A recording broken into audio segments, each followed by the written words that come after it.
After software update, you still need to install the Google patches. Let's see how to do that. Settings, go to settings, security, Google Play system update.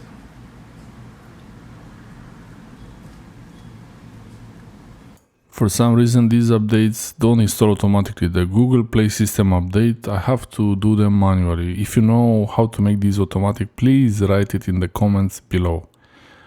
You go to this setting and you download the update and you have to restart the phone. It's very quick to download.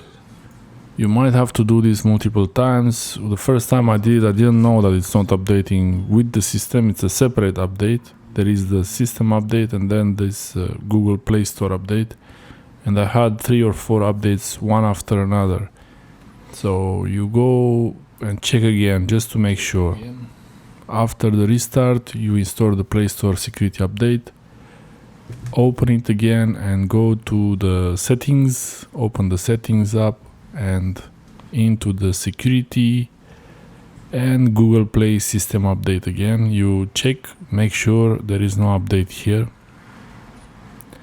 I don't know why it's not automatic. Maybe there was a setting I didn't check, I don't know. But at this point it is up to date.